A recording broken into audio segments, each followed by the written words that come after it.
Nakakamiss mag-vlog ah. Lagi kasi tayo naka pure sounds na video. So ito guys, first time ko gamitin yung DJI mic mini na binili ko. So matitesting natin siya ngayon sa vlogging mic. Naka-clip siya ngayon sa helmet ko. And meron akong tinatry na settings. Tingnan natin yung output. Sana magustuhan niyo yung output ng mic. At makakumbinsi din kayong bumili nito. Kasi ang ganda nito guys, siya, maliit, portable. Pwede siya kahit saan ilagay kung anong gusto nyo i-record. Matatry natin ngayon siya sa road na may wind noise. So dito siya nakalagay sa headset ko, nakaklip siya. Halos nakatutok siya sa bibig ko. Yung settings ako na sasabihin sa inyo kung anong ginawa ko. Kasi hindi ko alam kung maganda yung output. Hindi ko alam kung a-upload ko to. Hindi ko kasi alam kung a-upload ko to. Baka kasi pangit eh. Sayang naman yung video, di ba? Pangit pala ng audio. So ayan, sana marinig din niya yung makina, yung shifting. Ewan ko lang yung kadena. Kasi nasa helmet siya eh. Sa tingin ko hindi. Pero hopefully kahit paano may engine roar. Kasi sayang naman. Yun yung nagpapa-authentic na mga video sa mga motovlog. Kapag puro boses lang, parang voice over na yun eh. Testingin natin to sa road. What's up? May dadaanan muna tayo.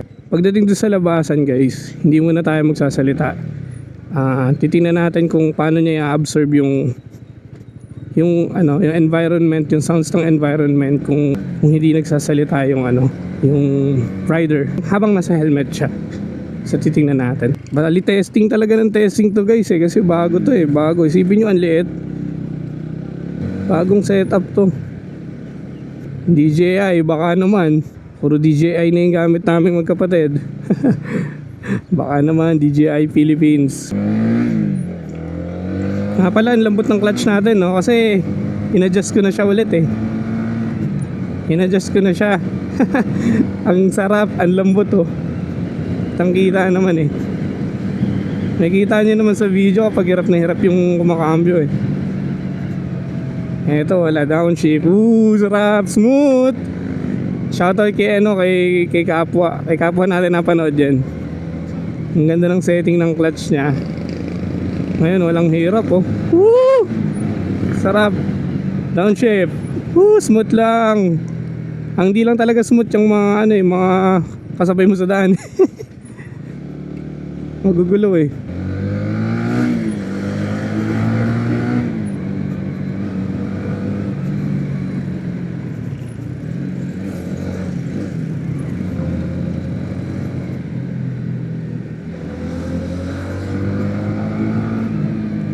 Yan guys, papasok na tayo. Dito tayo dadaan sa may mahabang parang. Tayo dadaan papuntang floodway para shortcut. Hindi ba shortcut? Pala use traffic sortie kasi. Yan, again guys, testing tayo ng DJI Osmo mic mini. So binili natin to. Ang price nito around 8,200. It comes with the box na parang charging port. Dalawa yung mic, isang transmitter. Tapos 4 na dead cat. Ibig sabihin meron na rin kayong sound muffling para sa mic nyo, para contra wind noise. Ngayon ititesting ko siya ngayon. Bali dito hindi muna ako magsasalita. Testingin natin kung ma-absorb nyo yung makina tsaka yung other noises with the settings na sinet ko. Okay, so let's go.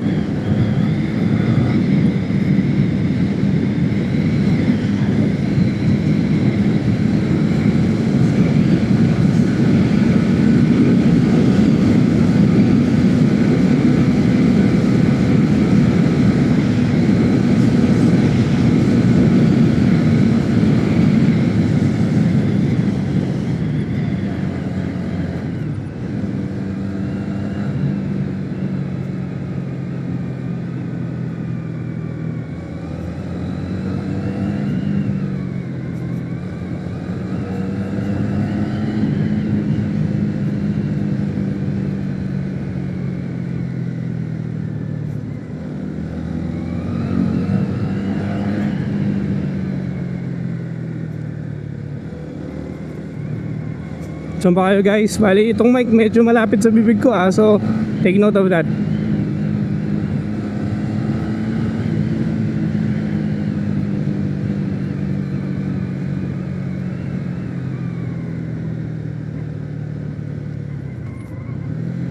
Pag gusto nyo marinig yung ano, gusto nyo marinig na maganda yung tunog ng exhaust, eh wag nyo sa bunganga, wag sa bunganga nyo itutok, tutok nyo na sa bunganga ng mga misis nyo. Joke lang, let's go.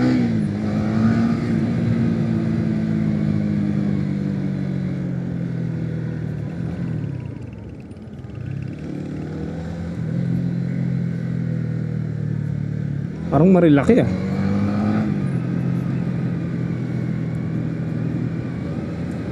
Bus. Kung loaded yan, ang hirap nyan. Loaded nga. Traffic guys, traffic, sorry. May bus, tatlo ba yun? Basta ganun. So ayun, napakinggan natin. Mamaya ako pa marireview to kasi hindi ko naman napapakinggan yung output eh. So puro tayo input ngayon. Ngayon, pag di ko tayo in-upload, mga tik, garbage to. Garbage video. Lambot ng clutch. Salamat talaga kapwa. Buti na lang nag-winner X ka. Hirap na hirap ako hanapin to, yung ganitong settings. Nadadrag na ako dun sa bakit kasi ganito yung ano ng ano eh. Alam mo yun, brand wars na eh. Pero yung pala may proper settings. Siyempre eh, hindi naman tayo expert. IT lang tayo guys, IT. Kung computer to, inaayos ko na to.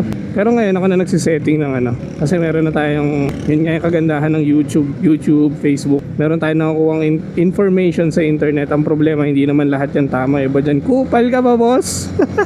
Kailangan ko i-test tong mic. Bakit? Kasi meron kaming rides sa linggo sa Laia, Batangas. Shoutout kay Nick, Kuya Bets, sino to? Kuya Roger. Yan, salamat sa ride na parating. Kita-kit sa linggo, Laia, Batangas. Tagal na ako hindi nakakapunta ulit dun eh. Beach mode. Magra-ride lang tayo guys. Konting kape-kape. Then ride ulit, pauwi. Enjoy the ride. Day off naman yun eh, kaya ma-enjoy natin yan. Huwag lang magkakaproblema sa mga server sa office, di ba? Ang saya nun. Habang nasa rides ka, okay, need mong pumasok. Wala tayong magagawa guys. So hopefully okay yung panahon. Okay din lahat sa opisina para ma-enjoy natin na ang tuloy-tuloy yung ride. Kukontak na rin ako ng mga konting tropa dun sa Batangas kasi meron akong tropa dun na matagal ko nang hindi na bibisita. So mamaya malapit-lapit lang naman siya, eh papupuntahin ko na rin. Kamustahan lang, pero hindi ko siya invite dun sa mga lakad namin. Palaman ang mukha niya. Joke lang. Shoutout sa'yo Jangy. Magkikita rin tayo Janggoloid. Nandyan ako sa Batangas. Kung makapanood mo to, puntahan mo ako, ayop ka kaysa ako pumunta sa'yo.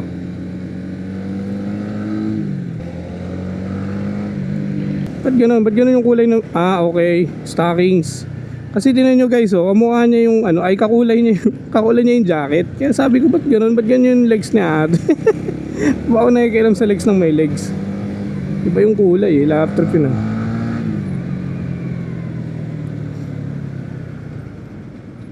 Para siyang ano eh, tawag dito, yung kala Thanos sa mga palabas ng Marvel. Iba-iba yung kulay ng skin. Lalim. Isa pang feature ng mic nito guys, yung ano, feature ba yun? Ako feature yun, yung may magnetic part siya. So pwede nyo siyang idikit sa mga metallic plates para hindi siya malaglag. Bukod sa clip, hindi ko kasi mapakita sa inyo eh, no? Actually tinatamad ako eh. Grabe ang init. Yung minto, ang init. Bali yung settings guys, mamaya ako na lang sasabihin sa bandang end ng video. Include ko na yung camera settings along with the sound settings, para in case na nagustuhan nyo tong footage na to, eh meron kayong ano, idea o kaya basis kung sakasakaling DJI Osmo camera ang gagamitin nyo tsaka mic. At in case na gusto nyo magganito, mag-vlog ng mga walang kakwentang-kwentang mga kabuluhan, ayun, so at least magkaroon kayo ng starter guide. Di na natapos to guys, so tinan nyo, siguro ano yan, mga 3 years pa yan. 3 years pa yan. Okay, sasakto nila sa botohan. Tagal ng ganyan yan. Sobrang init ngayon, no? Kaya tingnan nyo si kuya yan, no? May jacket sa harap niya. Kasi guys, iba talaga ngayon. Terik ngayon, no? Kala mo winner X, oh. Kuya, baka naman.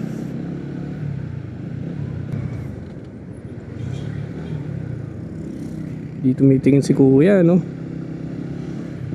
Bale, kapag ka gano'n naman nagsasorry, parang tao lang.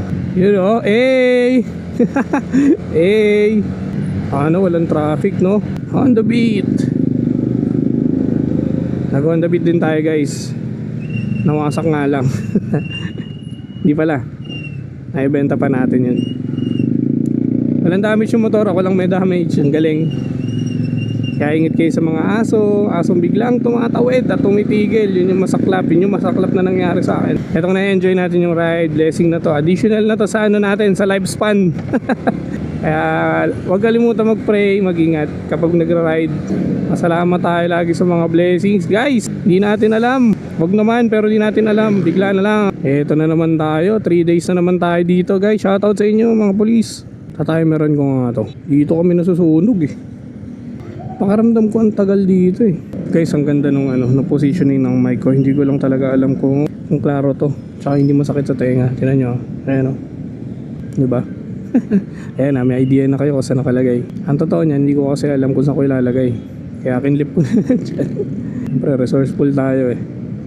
Yun o, walang helmet o. Tapos hindi hinuhuli o. Shout out, normal. Ayan, mga nayamot no. So, ang gagawin niyan, iikot yan eh. Sa kabila. Pwede rin natin gawin yan, kaso parang wala ako sa mood. Sama-sama na lang tayo masunog dito. Pero parang ang tagal ah. Ikot na kaya ako. Parang nasasunog na ako ah. Tagal na ito guys. Ayoko na magbilang.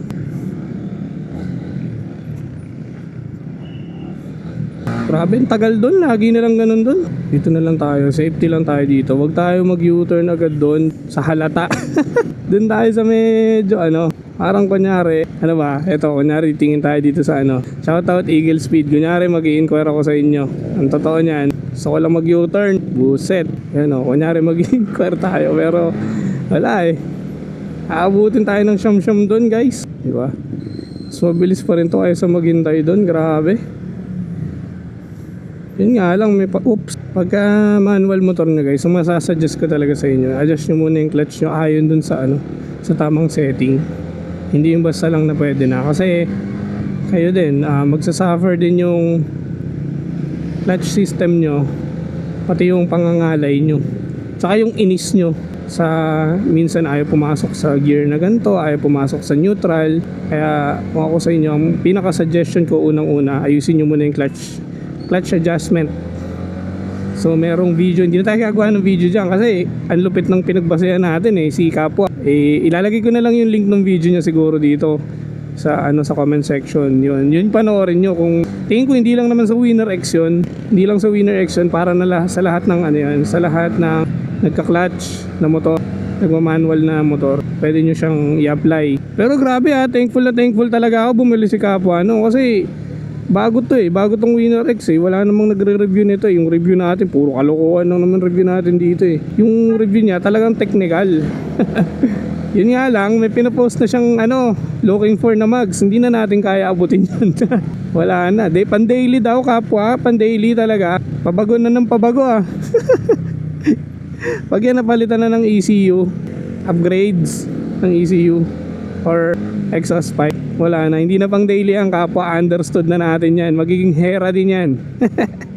Next to Hera na yan. Dito tumitingin, wala pang helmet, swabe. Sniper, shout out to Brand War. Ganda naman talaga sniper eh. Gusto ko sanang kumuha ng cyan blue niyan. Maski ngayon gusto ko kumuha ng cyan blue niyan. Parang nga lang, parang halos same lang kasi ng ng Winner X yung features niya eh. Tignan nyo, hindi tayo nangangalay. Most of the time kapag medyo matigas yung clutch nyo, sige boss, mangangalay kayo sa ganito eh. Yung bang tawag sa ganito? Bumper to bumper. Yan, mangangalay na kayo niyan. Sakit niyan sa kamay, promise, gar. O, tinan mo, nakaganyan yung kamay mo. Pero kung tama yung settings, ang lambot lang niya, tinan nyo, parang ginaganyan-ganyan ko lang, di ba? Nice. Lalim gar. Yung nabili natin na KYT guys na helmet, tuturo ko saan ko nabili yun ah. Ayan guys, ayan, sa kaliwa. Shoutout dyan sa MC Moto. Yeah, may ninja. Ninja ba yan o basta yun. Dyan natin nabili yung KYT na TT course. TT course. May mga R2R din sila doon. Bisitahin nyo na. MC Moto baka naman kahit balaklava lang. Meron silang R2R, yung red yung mahirap hanapin, red, white, blue ata yun. Bagay sana sa Winner X yun kaso ayoko nung parang costume ka na baka ng clown Pero ang highlights talaga sa kanila doon para sa akin yung mga KYT nila kasi ang daming parang hirap hanapin na KYT tas meron sila. Kaya kung interested kayo sa mga KYT helmets, yun maganda doon, legit. Ba't kaya sila pinara? Dito tayo pinara kasi naka TT course tayo. Naka TT course daw tayo TT core. Hindi ko na isusugal dyan, dito na ako dadaan. Perfect. Juranimal. Yung traffic Malajuranimal. Ito sa part na to, ito yung parang shoutout portion ko to kay Danhill Grande. Shoutout sa Danhill, nagdagdag na naman tayo ng taon. Ng years ba yung sinabi ko nakaraan? 20 years ka nang nagaya ng ride, hindi tayo nagkakasama. Ayan, 21 years na, ganun pa rin. Walang yaka, puro kayaya. Juranimal. Yaya ng yaya, hindi ka naman pala sasama. Busit ka. Ayan, ayaw magpadaan. Boss, padaan boss. Ginawa niya ng parking lot yung yung gitna Diba? One click neutral. Dito tayo kasi hindi mainit. Pero ang totoo niya, hindi tayo kasya. Or tinatamad ako baka sumabit pa Bale, ito na yung settings ko guys. Sa camera, bali tayo. Manual exposure 1/60. Tapos yung resolution natin 4K 30 FPS. Ang ISO natin is 100. Okay, then the rest assist na siya. Then itong itong DJI mic natin, sinet natin siya sa -7 gain. Ayan. Tapos yung wind noise cancellation niya nasa nasa low. Nasa low lang siya. O, ayan ang settings natin guys. Kaya sana nagustuhan nyo at sana maganda din yung kinalabasan. Mamaya ko malalaman. Upload natin pag cool lang nangyari. Okay, thank you guys sa panonood. Till the next video again. Bye.